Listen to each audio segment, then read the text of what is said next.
mentioned, what we're going to be doing today, apart from having great fun milking goats, is we're learning how to make feta cheese with Josie. So what we've done is Josie has brought the milk from the goats, right? And then what? Filter the milk. Right. Pasteurize the milk. Okay, so those are the first steps, and now we're going to start. It's quite a specific process, isn't it, making cheese? The temperatures have to be right. You have to be very clean. Yeah. Okay, sterilized. Okay, so here we go. What's this? So this is our pasteurized goat's milk. Yeah, this is pasteurized milk. Okay. Fill it in the container.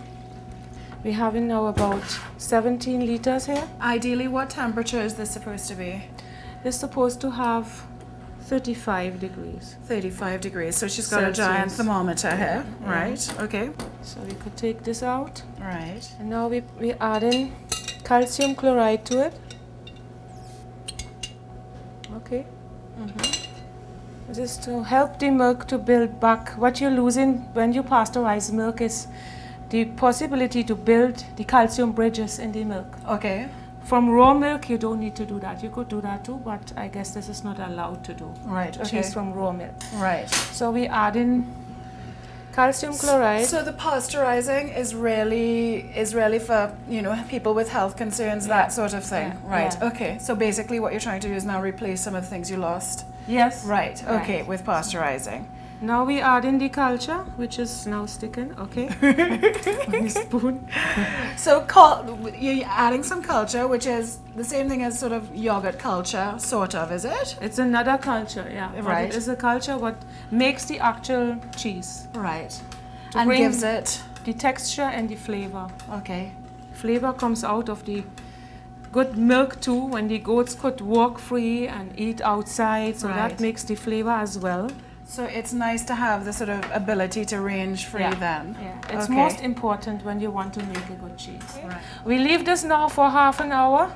Okay, and then to climatize, and then we add in the rennet to it. Okay.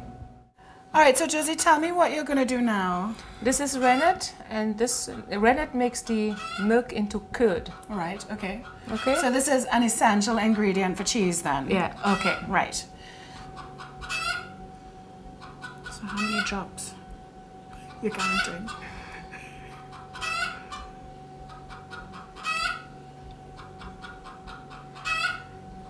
How much are you putting in? 100. 100 and a little bit. 100 drops of rennet. Right. And that's it.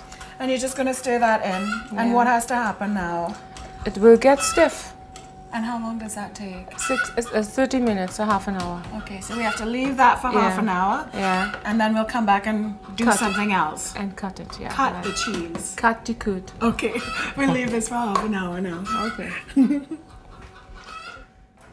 Right, so I don't know if you can tell, but Josie and I, we are sweating buckets. It is like a sauna in here, and that's good.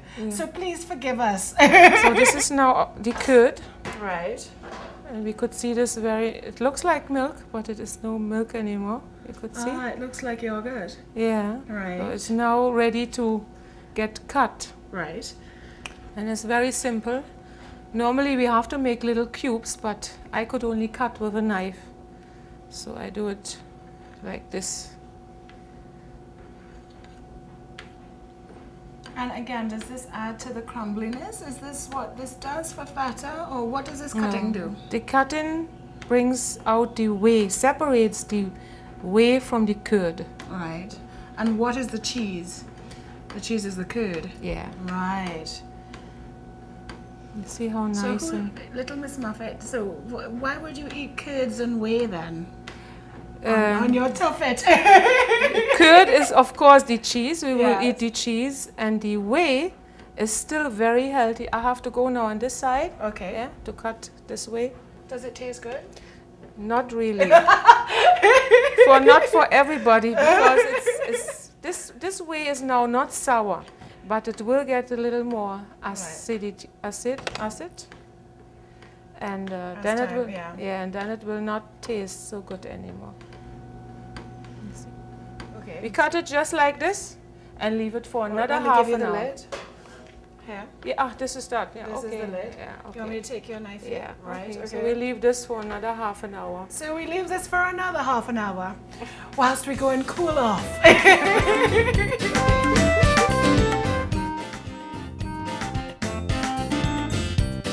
Alright, so Josie and I are cooler now, but not for long. So what do we have to do now? Now we scoop in our curd in the cheese molds Okay. to make the cheese. Alright, the so shape. shall I move this out? Yeah, of the better way? we move this. Yeah. Oh my god. This is heavy. Very heavy. And we pushing this over here. Right. Okay. And I go and get my shuffle. So you've got these little squares of cheesecloth here. Yeah. It's just a little cheesecloth. Yeah. And then we're just plonking that in there, right? Right. I will start doing it already. Yeah. Yeah.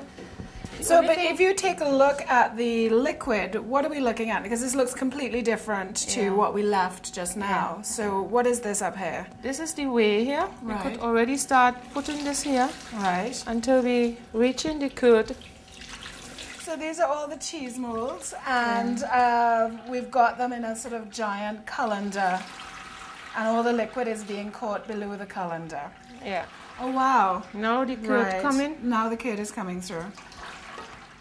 You see how nice blocks we have here? Cutting on this side. So do you think this is called cheesecloth on purpose? Yeah. Yeah. And what we'll do is sort of just squeeze the cheese through, or No, we're not squeezing it. You don't With the squeeze. own weight, it will happen with the own weight. with their own weight. Okay. From start to finish, how long would you say a good feta cheese takes? Yeah, at least 6 weeks in the brine until I sell it. Right. Because Are we making a nice cheese? Yeah, we're making a nice cheese, and because it is very nice and warm here, it gets even nicer. It's too warm. Sweat. So now we could do it a little. Well, if it's good for the cheese. Yeah.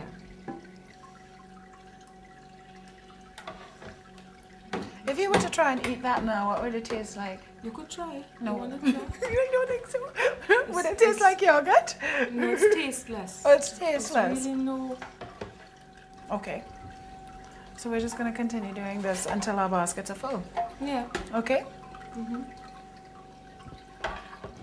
Okay, so we put some rubber gloves on. Why have we done this, Josie? Because we're dealing now, the product comes in our hands and we turn it over. Right, and this is now sort of, we're hoping to be commercial cheese, right? Yeah. We're hoping that we haven't given you any bad luck and made bad cheese today. Right, so now what? Now we take it out. You could see that? Yeah. It's very nice already. Oh, wow.